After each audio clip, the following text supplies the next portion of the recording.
3월 29일 성경 읽기 시간입니다.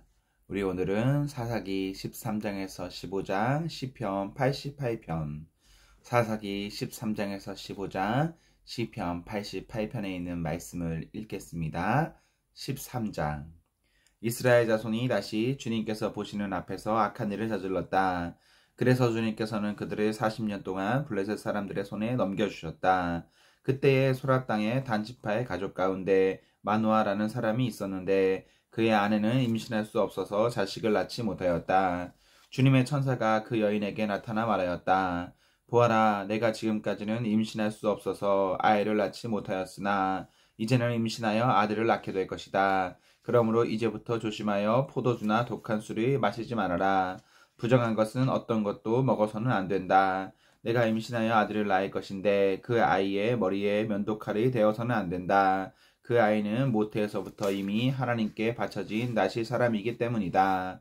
바로 그가 블레셋 사람의 손에서 이스라엘을 구하는 일을 시작할 것이다. 여인은 곧바로 남편에게 가서 말하였다. 하나님의 사람이 나에게 오셨는데 그분의 모습이 하나님의 천사의 모습과 같아서 너무나 두려웠습니다. 그래서 나는 그분이 어디서 오셨는지 감히 묻지도 못하였고 또 그분도 나에게 자기 이름을 일러주지 않았습니다. 그런데 그분이 내게 말하기를 내가 임신하여 아들을 낳을 것이니 이제부터 포도주와 독한 술을 마시지 말고 부정한 것은 어떤 것도 먹어서는 안 된다고 말했습니다. 그 아이는 모태에서부터 죽는 날까지 하나님께 바쳐진 나시 사람으로 살아야 하기 때문이라고 했습니다. 이 말을 듣고 마노아가 주님께 기도드렸다. 주님, 우리에게 보내셨던 하나님의 사람을 우리에게 다시 오게 하셔서 태어날 아이에게 어떻게 하여야 할지를 우리에게 가르치게 하여 주십시오. 주님께서 마노아의 기도를 들어주셔서 주님의 천사가 다시 여인에게 왔다. 그때 그 여인은 밭에 앉아 있었는데 남편 마노아는 아내와 함께 있지 않았다. 그래서 그 여인은 급히 달려가 남편에게 말하였다. 와 보세요. 저번에 나에게 오셨던 그분이 지금 나타나셨어요. 마누아는 일어나 곧 아내를 따라가서 그 사람에게 이르렀다. 마누아가 그를 보고서 저번에 자기의 처녀에게 말하던 그분이냐고 물었다. 그가 그렇다고 대답하자 마누아는 그에게 지난번에 한 그 말이 이루어질 때에 그 아이가 지켜야 할 규칙은 무엇이며 또 그 아이가 할 일은 무엇이냐고 물었다.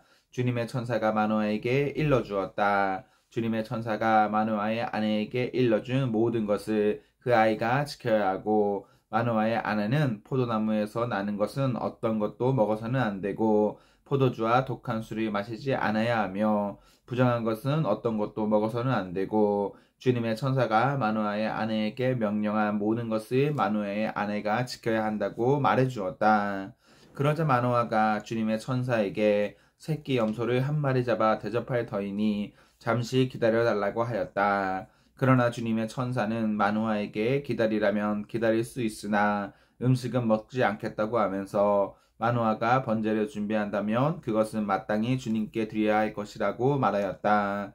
마누아는 그가 주님의 천사라는 것을 전혀 알지 못하였다. 그래서 마누아가 또 주님의 천사에게 이름만이라도 알려주면 말한 바가 이루어질 때에 그에게 그 영광을 돌리고 싶다고 하였다. 그러나 주님의 천사는 어찌하여 그렇게 자기의 이름을 묻느냐고 나무라면서 자기의 이름은 비밀이라고 하였다. 마누아는 새끼 염소 한 마리와 곡식 예물을 가져다가 바위 위에서 하나님께 드렸다. 주님께서는 마누아와 그의 아내가 보고 있는 데서 신기한 일을 일으키셨다. 제단에서 불길이 하늘로 치솟자 주님의 천사가 제단의 불길을 타고 하늘로 올라갔다. 마누아와 그의 아내는 이것을 보고 얼굴을 땅에 대고 엎드렸다. 주님의 천사가 마누아와 그의 아내에게 다시 나타나지 않자 그제야 마누아는 비로소 그가 주님의 천사인 줄 알았다. 마누아는 아내에게 말하였다. 우리가 하나님을 보았으니 우리는 틀림없이 죽일 것이요. 그러자 그의 아내가 그에게 말하였다. 만일 주님께서 우리를 죽이려 하셨다면 우리의 손에서 번제물과 곡식 예물이 받지 않으셨을 것이며 또 우리에게 이런 모든 일이 보이거나 그런 말을 하시지도 않으셨을 겁니다.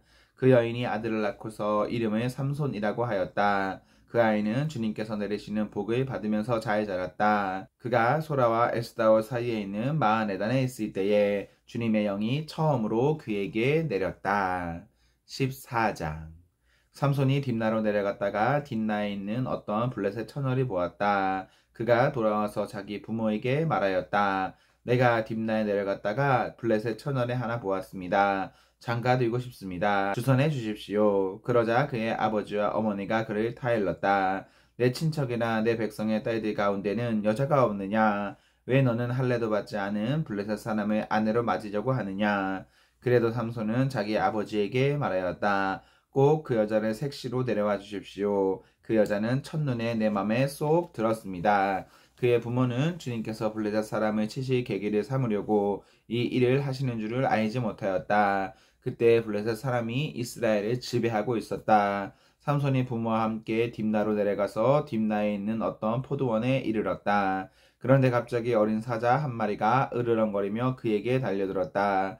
그때 주님의 영이 삼손에게 세차게 내리덮쳤으므로 손에 아무것도 가진 것 없이 그 사자를 염소새끼 찢듯이 찢어 죽였다. 그러나 그는 이 일을 부모에게 말하지 않았다. 그는 그 여자에게로 내려가 그와 이야기를 나누었다. 삼손은 그 여자를 무척 좋아하였다. 얼마 뒤에 삼손은 그 여자를 아내로 맞으러 그곳으로 다시 가다가 길을 벗어나 자기가 죽인 사자가 있는 데로 가 보았더니 그 죽은 사자의 주검에 벌떼가 있고 꿀이 고여 있었다. 그는 손으로 꿀을 좀 떠다가 걸어가면서 먹고 부모에게도 가져다 주었으나 그 꿀이 사자의 주검에서 떠온 것이라고는 말하지 않았다. 그의 아버지는 사돈대 사람의 집으로 갔다. 삼손은 신랑이 장가들 때에 하는 풍습을 따라서 거기에서 잔치를 베풀었다. 블레셋 사람들이 그를 보자 젊은이 30명을 데려다가 그와 한 자리에 앉게 하였다. 그때 삼손이 그들에게 한 제안을 하였다. 내가 여러분에게 수수께끼를 하나 내려고 하는데 잔치가 계속되는 이래 동안에 알아맞혀 보십시오. 여러분이 알아맞히면 내가 모시오 30벌과 겉옷 30벌을 내놓고 마치지 못하면 여러분이 나에게 모시오 30벌과 겉옷 30벌을 주도록 하는 것이 어떻습니까? 그들이 말하였다. 좋습니다. 어디 그 수수께끼를 한번 들어봅시다. 그래서 삼손이 그들에게 수수께끼를 내놓았다. 먹는 자에게서 먹는 것이 나오고 강한 자에게서 단 것이 나왔다. 그러나 그들은 사흘이 지나도록 수수께끼를 풀 수가 없었다. 일회째가 되던 날 그들은 삼손의 아내를 을러대었다. 신랑을 꿰어서 그가 우리에게 낸 그 수수께끼의 해답을 알아내서 우리에게 알려주시오. 그렇지 않으면 세댁과 세댁의 친전집을 불살라 버리겠소.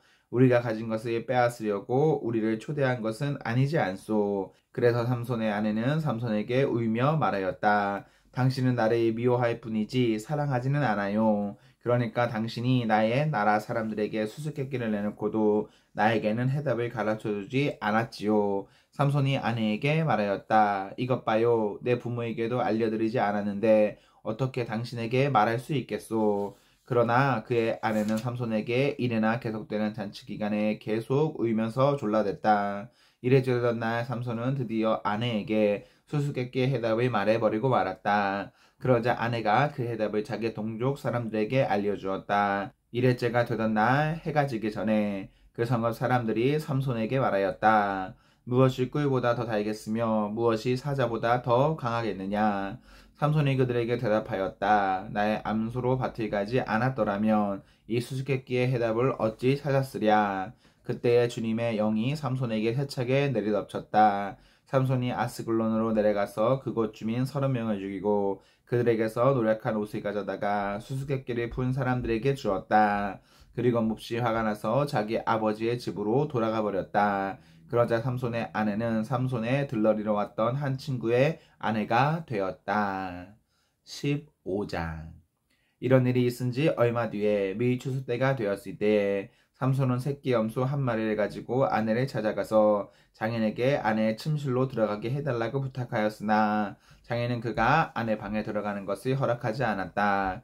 그리고 장인은 다른 제안을 하였다. 나는 자네가 그 애를 몹시 미워한다고 생각하고 자네 친구에게 아내로 주었다네. 사실 동생이 언니보다 더 예쁘니 부디 그 애를 아내로 삼아주게. 그러자 삼손이 그들에게 이번만은 내가 블레셋 사람들에게 어떤 손해를 끼친다 해도 나를 나무라지 못할 것이요 하고 말하면서 나가서 여우 300마리를 잡아 꼬리에 꼬리를 서로 비끄러 매고는 그 두 꼬리 사이에 가지고 간 회를 하나씩 매달았다. 그는 그 회에 불이 붙여 블레셋 사람의 곡식밭으로 여울을 내몰아서 이미 베어 쌓아놓은 곡식가리에 불을 놓았다. 불은 곡식가리뿐 아니라 아직 배지 않은 곡식과 포도원과 올리브 농원까지 다 태워버렸다. 블레셋 사람들은 누가 그렇게 하였는지 알아보았다. 마침내 사람들은 딥나 사람 곧 삼손의 장인이 삼손의 아내를 빼앗아 들러리 섰던 친구에게 아내로 주었기 때문에 삼손이 저지른 일임을 알게 되었다. 블레셋 사람들이 딥나로 올라가서 그 여자와 그 아버지를 불에 태워 죽였다. 그러자 삼손이 그들에게 말하였다. 너희가 이렇게 하였으니 내가 너희에게 원수를 갚기 전에는 가만히 있지 않겠다. 그는 블레셋 사람들을 닥치는 대로 마구 무찌르고 내려가서 에단 바위 동굴에서 쉬고 있었다. 블레셋 사람들이 쳐 올라와서 유다 땅에 진을 치고는 레이 지방을 짓밟았다. 유다 사람들이 그들에게 말하였다. 당신들은 무엇 때문에 우리를 치러 올라왔소? 그들이 대답하였다. 삼손을 잡으러 왔소. 삼손이 우리에게 한 대로 우리도 그에게 갚아주겠소. 그래서 유다 사람 3,000명이 에단 바위 동굴에 내려가서 삼손에게 말하였다. 블레셋 사람들이 우리를 지배하고 있다는 것을 당신은 잘 알지 않소. 그런데 당신이 어찌하여 우리에게 이런 일을 미치게 하오? 삼손이 그들에게 대답하였다. 그들이 나에게 한 대로 나도 그들에게 갚아주었을 뿐이요. 그러자 그들이 삼손에게 말하였다. 우리는 당신이 묶어 블레셋 사람들에게 넘겨주려고 왔소. 삼손이 그들에게 말하였다. 그렇다면 나를 죽이지 않겠다고 맹세하시오. 그들은 삼손에게 다짐하였다. 결코 죽이지 않겠소. 우리는 당신을 묶어서 그들에게 넘겨만 주겠소. 결코 우리가 당신을 죽이지는 않겠소. 그리고 그들은 새 밧줄 2개로 그를 묶어서 바위 동굴에서 데리고 나왔다. 삼손이 레이에 이르자 블레셋 사람들이 마주 나오며 그에게 소리를 질렀다. 그때 주님의 영이 그에게 세차게 내리니 그의 팔을 동여맸던 밧줄이 불에 탄 삼오라기같이 되어서 팔에서 맥없이 끊어져 나갔다. 마침 삼손은 싱싱한 당나귀 턱뼈 하나가 있는 것을 보고 그것을 손에 집어들고 블레셋 사람을 1,000명이나 쳐 죽이고 나서 이렇게 외쳤다. 나귀 턱뼈 하나로 주검을 무더기로 쌓았다. 나귀 턱뼈 하나로 1,000명이나 쳐 죽였다. 이렇게 외치고 나서 삼손은 손에 든 턱뼈를 내던지고 그곳 이름을 라만 레이라고 불렀다. 삼손은 목이 너무 말라서 주님께 부르짖었다. 주님께서 친히 이 크나큰 승리를 주님의 종의 손에 허락하셨습니다. 그런데 이제 제가 목에 타서 저 할례 받지 못한 자들의 손에 붙잡혀 죽어야 하겠습니까? 하나님이 레이에 있는 한 우묵한 곳을 터지게 하시니 거기에서 물이 솟아나왔다. 삼손이 그 물을 마시자 제정신이 들어 기운이 차렸다. 그래서 그 샘 이름을 에낙고레라고 하였는데 오늘까지도 레이에 있다. 삼손은 블레셋 사람들이 다스리던 시대에 20년 동안 이스라엘의 사사로 있었다. 시편 88편. 주님, 나를 구원하신 하나님, 낮이나 밤이나 내가 주님 앞에 부르짖습니다. 내 기도가 주님께 이르게 하시고 내 울부짖음에 귀를 기울여 주십시오. 아, 나는 고난에 휩싸이고 내 목숨은 수월의 문턱에 다다랐습니다. 나는 무덤으로 내려가는 사람과 다름이 없으며 기력을 다 잃은 사람과 같이 되었습니다. 이 몸은 또한 죽은 자들 가운데 버림을 받아서 무덤에 누워있는 살해된 자와 같습니다. 나는 주님의 기억에서 사라진 자와 같으며 주님의 손에서 끊어진 자와도 같습니다. 주님께서는 나를 구덩이에 밑바닥 칠흑같이 어두운 곳에 던져버리셨습니다. 주님은 주님의 진노로 나를 짓눌렀으며 주님의 파도로 나를 압도하셨습니다. 주님께서는 나의 가까운 친구들마저 내게서 멀리 떠나가게 하시고 나를 그들 보기에 역겨운 것이 되게 하시니 나는 갇혀서 빠져나갈 수 없는 몸이 되었습니다. 고통으로 나는 눈마저 흐려졌습니다. 주님, 내가 온종일 주님께 부르짖으며 주님이 바라보면서 두 손을 들고 기도하였습니다. 주님은 죽은 사람에게 기적을 베푸시렵니까? 혼백이 일어나서 주님을 찬양하겠습니까? 무덤에서 주님의 사랑을, 죽은 자의 세계에서 주님의 성실하심을 이야기할 수 있겠습니까? 흑암 속에서 주님의 기적을, 망각의 땅에서 주님의 정의를 경험할 수 있겠습니까? 주님, 내가 주님께 부르짖고 첫 새벽에 주님께 기도드립니다. 주님, 어찌하여 주님은 나를 버리시고 주님의 얼굴을 감추십니까? 나는 어려서부터 고통을 겪었고 지금까지 죽음의 문턱에서 살아온 몸이기에 주님께로부터 오는 그 형벌이 무서워서 내 기력이 다 쇠잔해지고 말았습니다. 주님의 진노가 나를 삼켰으며 주님의 무서운 공격이 나를 파멸시켰습니다. 무서움이 날마다 홍수처럼 나를 에워쌌으며 사방에서 나를 둘러쌌습니다. 주님께서 내 사랑하는 사람들과 이웃을 내게서 떼어놓으셨으니 오직 어둠만이 나의 친구입니다. 아멘. 네, 우리 오늘 말씀 모두 읽었습니다. 우리 오늘 하루도 하나님과 사랑 앞에서 행복하십시오. 성령 충만하십시오. 안녕.